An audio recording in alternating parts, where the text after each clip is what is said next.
Hello, chess fans. This is Brian Castro from BetterChessTraining.com, and I'm going to be starting a new beginner lesson series. I know it's been a couple years since I put out my last video, so I hope to be a little more consistent and going forward. Uh, Besides this, I'm going to be also doing videos for more intermediate players, so I'll probably alternate the two. We're going to be starting this off with a game by Paul Morphy. Paul Morphy was one of the best players from the 1850s, 1860s, and even though his games are over 150 years old, his approach to chess is very modern in terms of his development and his initiative and his coordination between his pieces. So we're going to check that out in a game against Celso Golmayo, who was also a very strong player. He was a master from Cuba. So let's check this out.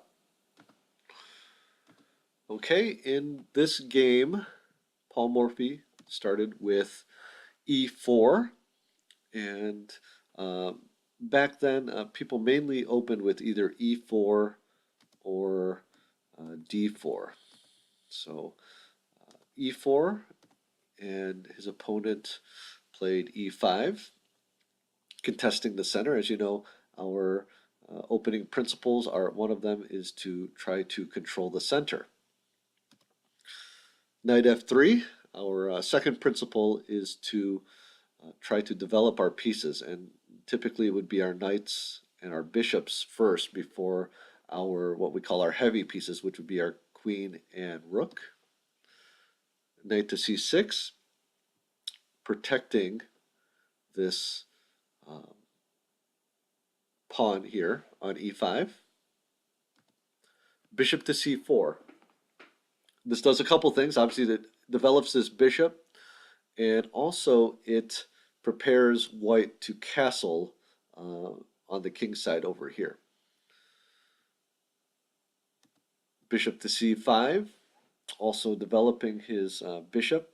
Now you notice this position of the bishops here. They're attacking specific squares. So the light square bishop for white is attacking the f7 square, while the dark square bishop is attacking f2. And we see that in a lot of openings, especially back then when attacking was kind of the, it was all about the attack. They paid less attention to defending. Okay, b4. Now, this is the start of what's called the Evans Gambit. And you don't need to worry too much about the specific openings at this point. But the idea here is that you can see that white is basically sacrificing this pawn. And he gets something for it, though. And what you'll see in chess is that material, or how many pieces you have on the board, is very important, because the more pieces you have, the easier it will be, obviously, to checkmate your opposing king, or to win more material. But sometimes we can give up some of that material for other aspects. And in this case, white gives up a pawn in order to help strengthen his center, which we'll see plays into this game a little later. Bishop takes, and that's typically what is done even today when the Evans Gambit is played. So just note, this is an opening that's played nowadays, and it's actually very strong. It's been played by world champions in world championship matches, in fact. c3, pushing back the bishop. So here's his idea. He's going to support pushing this pawn to d4 with this pawn here, and he gets to do it with what they call tempo, because black is forced to spend a move moving his bishop to safety. Bishop to c5, and then white castles. So we can see that white's king is now safe, and in your games you're going to want to do that fairly early. And there's exceptions to this, but as a general rule, it's a good idea to castle. d6, adding further support to the e5 pawn, and then d4. So this was the whole point of why Morphy played b4 several moves ago. Okay, black takes, and that's pretty standard. C takes d4, and then bishop to b6. Okay, so this is actually what they call theoretical. So it's still played today, and it's still fairly accepted. This opening in general is a little more rare than it used to be um, years ago, but it's still valid, and it's still a decent opening.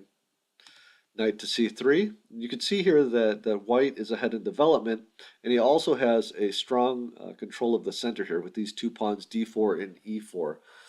And often what you want to do is, if you have an opportunity to put these pawns, what they call in the fourth rank, together, it's usually a good idea.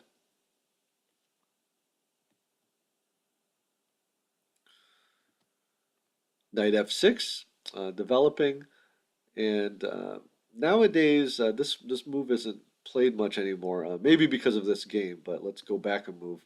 What happens now is white or black will sometimes now um, will pin this knight here to try to stunt white's initiative. Okay, and then um, as well as develop this piece here. So let's go back to the game. So, but in this case, black played knight to f6. And this allows one of the key moves in the game, which is e5.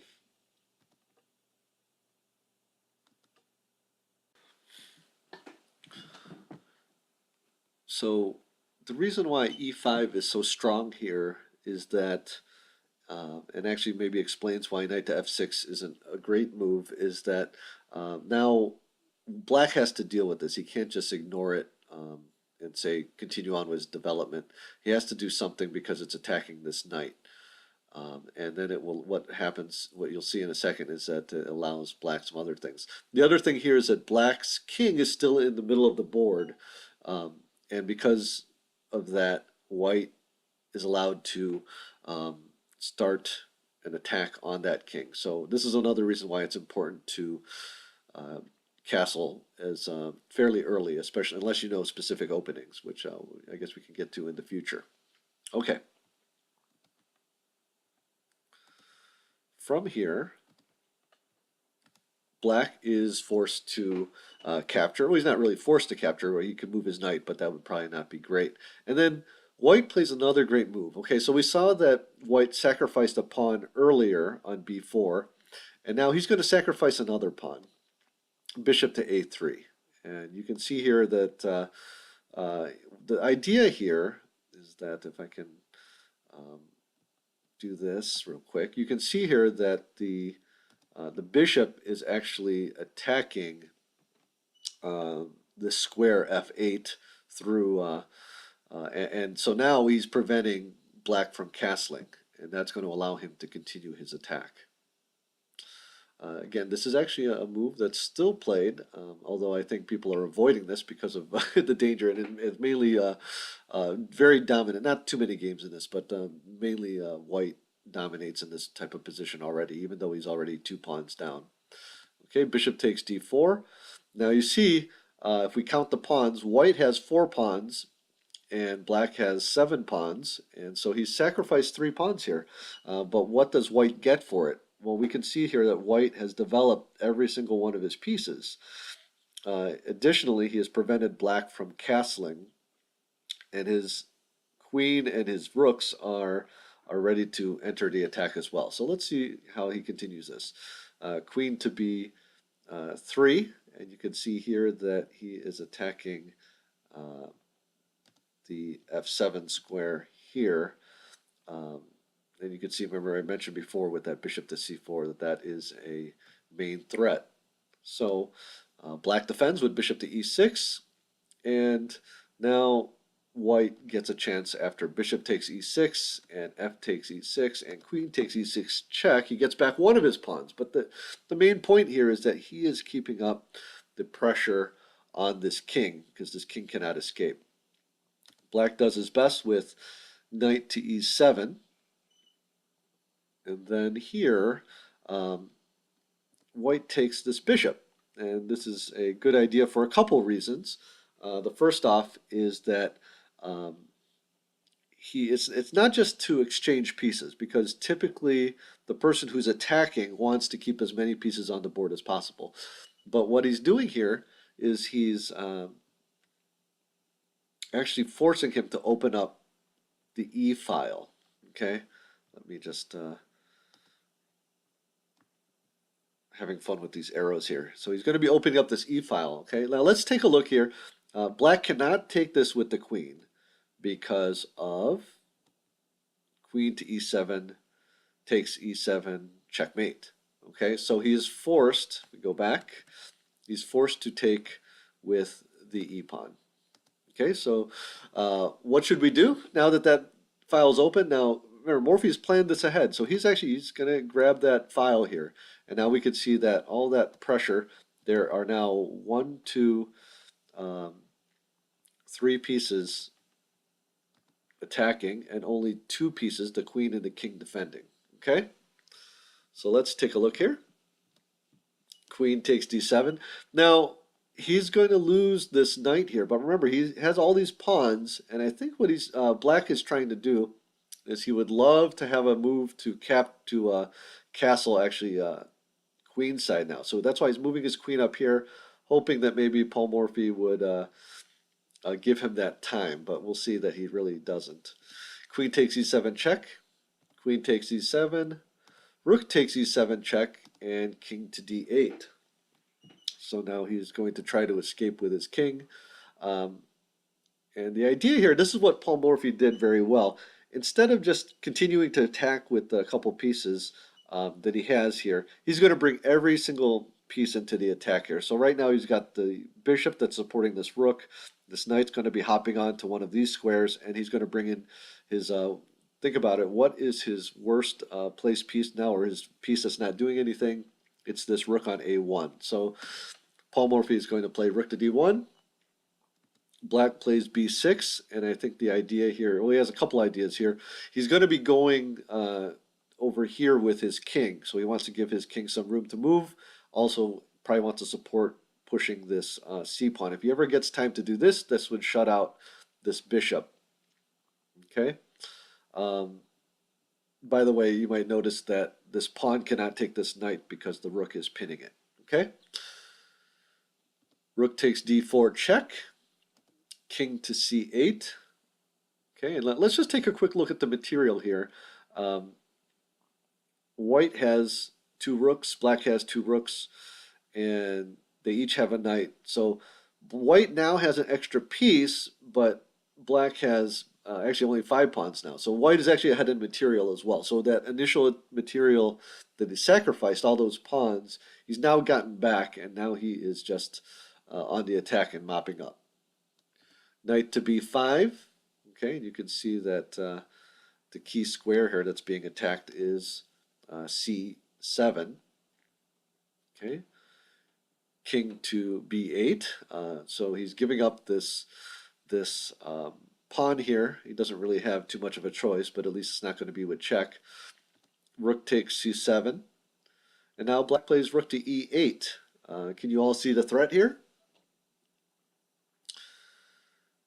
Basically, white or black is threatening to checkmate here on E1. So if white does something silly, like he just totally ignores the threat and say doubles up rooks here, then this would be checkmate.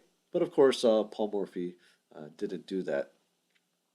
He takes a move, instead of continuing on with that attack, he takes a move with G3 to just eliminate that threat. So when you're on the attack, don't feel that you always need to keep the pressure on. Sometimes if you have a dominating position, you want to just take a moment and take care of any of the danger spots, okay? A6, which is threatening this knight. Obviously, if the knight moves, the knight is protecting this rook. Then he would lose the rook. So white continues on with bishop to D6. Now, let's take a look.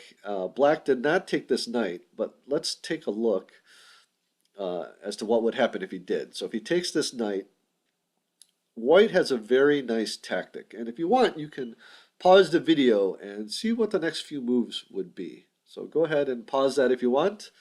Otherwise, I'll start up in a couple seconds here. Hope you had a chance to check it out. White gets what's called a windmill attack or windmill tactic. It's a very famous one. Um, with rook takes g8 check, and the king moves to c8, which is the only move. And then he goes back and checks again with rook to c7 check. Okay, and then the king could move to either d8 or b8. If he moves to d8, then bishop to f4 check, which would discover this check here. Knight to d7 to block, and then rook d takes d7 would be checkmate. So let's go back. If the black king goes to b8, then white can just continue this pattern. Rook takes h7 check, king to c8, rook to c7 check, king to b8. We already know what happens if he goes to d8. Rook to f7 check, king to c8, and then just grabbing this knight. And you can see here that white is up a lot of material and should win this fairly easily. Anyways, that's called the windmill, so keep that in mind when you have that type of formation. Okay, let's go back to the game. Instead, black played knight to e4, just trying to get some type of counterplay here, attacking this bishop. And rook takes e4. This is called the exchange. He's sacrificing the exchange, which is a rook for a knight, because typically the rook is has a higher value. Rook takes e4, rook to e7 check. Again, here's that discovered attack. Okay. And in this case, we could see here that it is a double attack because the rook is attacking here the other rook on e4. King to c8, rook takes e4, a takes b5, rook to e8 check, king to b7, and rook takes a8. And at this point, black resigned. Rightly so. If the king takes, now we just have an overwhelming position. And just to show you what might happen after the king takes here is that white can very simply play a3, okay, and then the king block those pawns off. And if the king tries to get active, f4, and then white can just simply bring his own king in. So very overwhelming, which is why black resigned. So that is, Paul Morphy really understood the balance between material and development and initiative. Initiative being the ability, being the person who's putting the pressure on. And a lot of times, especially as a beginner, you might overvalue or you might highly value material, which is a good thing. We don't want to give up material for free, but sometimes if we can trade that material in order to develop our pieces a little faster for an attack or for other considerations, then sometimes it's worth it. And we'll be showing that more. Paul Morphy was a master of it, and he's a good player to study, and I encourage you to study more games by Paul Morphy. Thank you for watching my video. I hope you enjoyed it. In the comments, let me know what you thought and what other games you'd like me to annotate for this channel. I'm going to be trying to put videos out weekly, so come back and, of course, like and subscribe. Have a great day.